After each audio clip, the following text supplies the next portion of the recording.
Bonjour, je m'appelle Sébastien et ma mission c'est de vous accompagner à vous débarrasser de vos automatismes mentaux néfastes et ça se passe dans le cadre de Suzanne et Simone.fr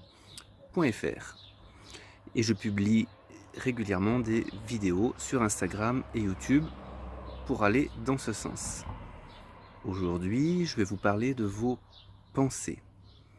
Les pensées que vous avez au sujet d'une situation ne sont que des pensées. Alors je pense notamment aux pensées négatives, celles qui sont néfastes pour nous et qui ne servent pas à grand chose. Et en fait, l'idée, c'est d'apprendre à séparer les pensées de la situation. Vous vivez une situation compliquée, quel que soit le niveau de complication. L'idée, c'est de se dire, de regarder la situation plus objectivement, ce que j'appelle la description factuelle de la situation, et sans en rajouter. Et en fait, le mental, c'est lui qui vous fournit des pensées, notamment négatives sur la situation, et qui ne vous fait pas regarder cette situation plus objectivement. L'idée, c'est pas d'être insensible, hein, c'est pas du tout ça, mais c'est de prendre plus de recul. Et l'idée de la description factuelle, c'est de décrire la situation telle qu'elle est et de la séparer totalement des pensées que vous avez au sujet de cette situation. Donc l'idée, c'est d'observer. D'un côté, il y a la situation et de l'autre côté, il y a les pensées que vous avez à son sujet. Et la preuve que le problème ou le hic ne vient pas de la situation, c'est que deux personnes qui vivent la même situation n'ont pas les mêmes pensées liées à cette situation.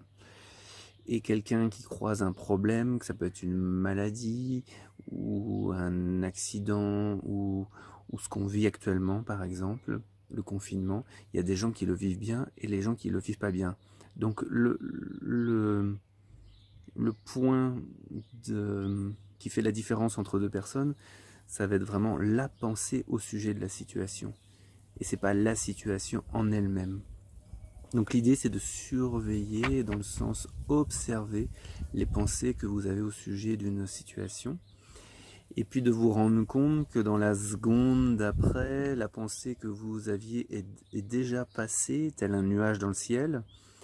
Donc là, actuellement, pas un nuage.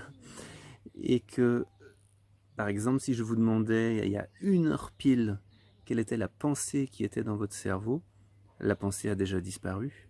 Vous vous souvenez pas? Moi, je suis incapable de me dire, même il y a 5 minutes pile, à quoi je pensais en fait. Donc les pensées, elles passent, elles passent, elles passent, elles passent. La situation, elle est toujours là, par contre. Donc c'est bien la preuve que, enfin la preuve, je sais pas si si on avait besoin d'une preuve, mais c'est bien la preuve que c'est deux choses complètement séparées. Et souvent, c'est pas la situation qui fait mal. C'est même tout le temps d'ailleurs que c'est pas la situation qui fait mal. C'est le ruminement mental, nos pensées au sujet de cette situation. Donc l'idée, c'est de ne pas s'accrocher à nos pensées, les laisser passer, les laisser passer, les laisser passer. Et comme toute démarche mentale,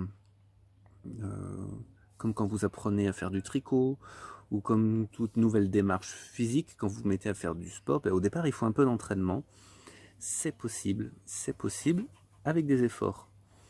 Donc l'idée, c'est d'observer ses pensées, de se rendre compte qu'elles passent, qu'elles passent, qu'elles passent, et ne pas s'y accrocher. Quand il y en a une qui arrive, l'idée c'est « Ah, tiens, je pense ça. Ah oui, tiens, je suis en train de penser ça.